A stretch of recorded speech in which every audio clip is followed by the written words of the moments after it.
Hello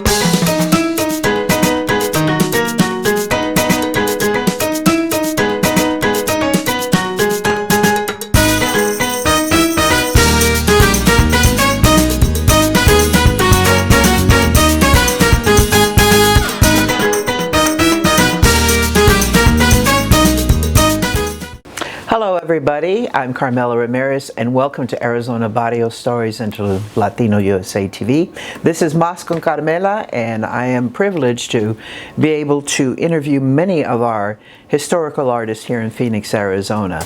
It's important to keep our arts and our music and our dance and our history recorded for the future. We have a brilliant, beautiful array of Latino artists in Phoenix, and today I am here with Miss Vanessa Ramirez, and I love that last name, don't you? I'm so glad to see you. Thank you so much for coming out today. Thank you for the invitation. Yeah. We're going to talk a little bit about you in particular in Ballet Folklorico Quetzali, which we have worked together for a few years, and I'm just so proud of that. Let's start by telling everybody where you're from. Well, I was born in Nogales, Sonora, just across the border here. Okay, I didn't know that. Yeah. All right. How did you wind up here?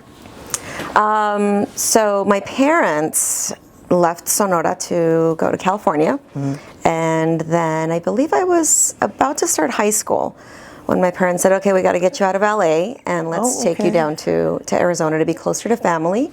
And that's how we ended up here. We actually moved to Tucson. Okay. That was where we were, and obviously kept us closer to Nogales, to the family. Okay. And then when I graduated high school, I wanted to come up here to ASU, and Mexicano parents know you cannot leave the house hasta que te cases. I'm like, yeah, sorry, that's not me. You're out. So I applied to ASU, secretly rented a U-Haul, had my high school football buddies pack it all up for me. Vámonos, and I left. So that was a big shock. But I told my parents, look, I'm coming to study. I'm following, what's here, what I want to do, and I got it. What were you studying at ASU? Business. Business. Okay. I started business. And then my journey led me somewhere else. I went into more of a holistic practice, and I went to Southwest Institute of Healing Arts, and I studied mind body wellness practitioner program there. Is that right? Wow. So how did you wind up in Folklorico? In California. So I was raised in Venice, California. My mom would take me to the park on Saturdays, and this was our journey. We would go from the house to see my dad. My dad was a seafood chef at Casablanca restaurant. Ooh. So we'd stop and say hello. We'd go to the park. I'd play. We'd go back and see Dad, and then I'd go home. And on one of those days, I heard music. And I was like, I don't know what that music is. I don't know where it's coming from, but I went to it.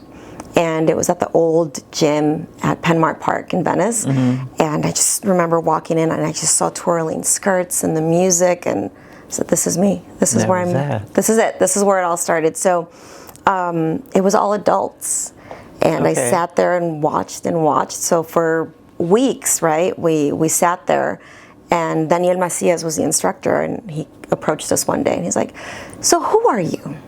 Like, what? Like, do you know somebody here? What? Why are you here every Saturday? Like, I was the first one there, The dancers and the maestro weren't there, and I was like, I was ready.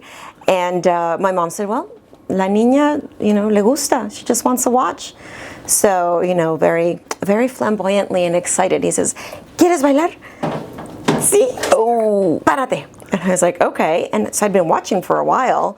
So I caught on to a few things, and he let me dance. Is that so right? I started dancing with a grupo de Daniel Macias, and it was all adults, and I was the mascot. I was a kid. You were the kid, huh? And that's how it started. That's how it all started. Did you continue in Tucson, or was it until you got to Phoenix? You did? I did. So summer of 90, I think it was 92, my parents decided to move to Arizona, but I didn't know. So 2 weeks later, they're like, pack it up, we're leaving. I'm like, well, where are we going, And I was like, they don't even dance Folklorico in Tucson. Like, what is that place, Right. And I did. I was so blessed to have found Miss Julie Gallego and Ballet Folklorico San Juan. Okay. And oh my gosh, she became my ultimate mentor and definitely saved me. Dance and her family, they just embraced me and they saved me during high school years, because it was rough to move during that time. Like, you don't just take a teenager from one place and just like go and, from California, the beach and all this stuff to Tucson. To a hot place. Hot place. But I was like, what is this? So, but I danced there with her, and then when I made it back up here to Phoenix, I would still drive to Tucson to do performances and rehearsals. Finally, I stopped, and then Quetzali began. Was that during your time at ASU you formed Quetzali, or was it after? It was after, much after. My daughter was already, I believe she was already about 6 years old, and I got a call from the city of Chandler, from Snydeger. They were... Oh, okay. Yeah. A mom was looking for Folklorico classes, and she couldn't find anything in Chandler. Her daughter Madison was doing pageants, and she wanted her talent, she wanted Folklorico. So I don't know how all that whole thing happened. They called me, reached out to me, and they said, we want to add this to the program in Chandler. I was like, you're crazy, I'm busy. I've got a daughter, I've got work, my career. There's no way. And they talked me into it, so I did a 4-week summer program, and then they're like, can you stay for the second session? And so I did too, and then, here I am, June, we're celebrating 17 years of Quetzali. 17 years, Ballet Folklorico Quetzali, de Arizona. Yeah. I want the audience to know a little bit more about what moves you to do Folklorico. And also, if you could explain to us a little bit about Folklorico isn't just Folklorico, it's many elements. The dances are from many states in Mexico. A lot of people don't realize. Can you elaborate on that for me? Yeah, I'm passionate about it because it was through Folklorico that I discovered my culture. Yeah.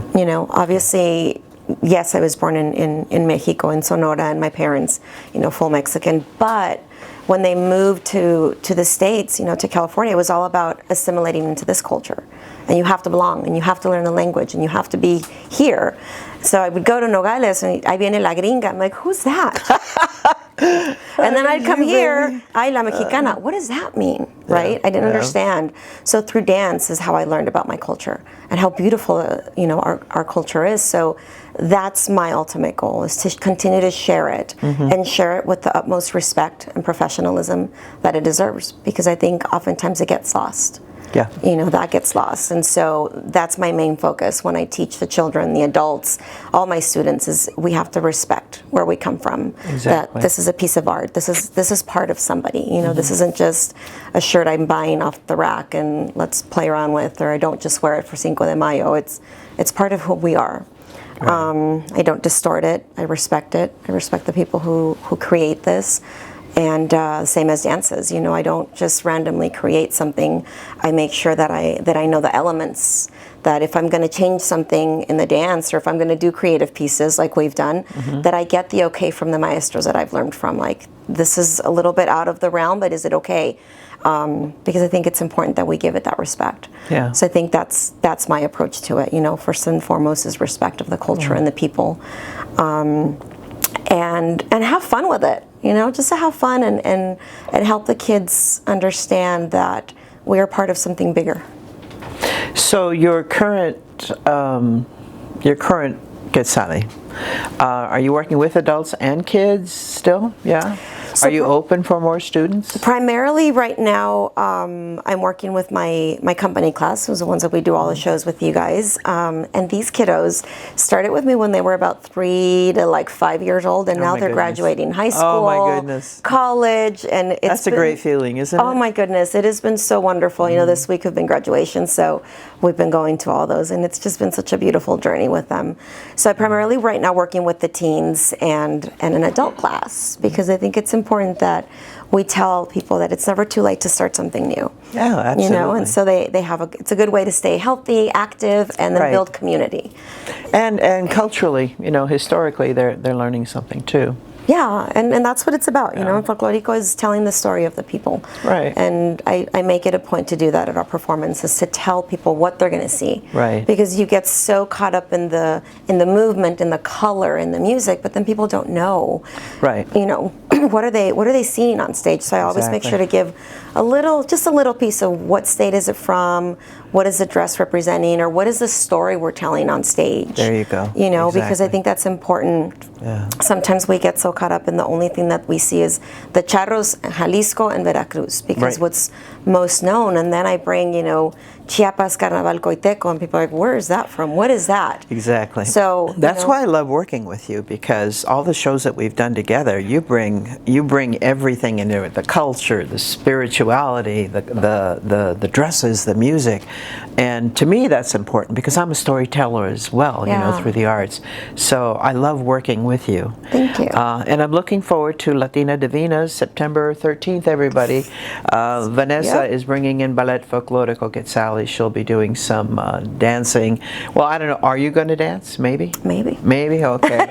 But her dance company, Maybe. her dance company is incredible. Again, it's Ballet Folklorico Quetzali, and this is Profesora Vanessa Ramirez.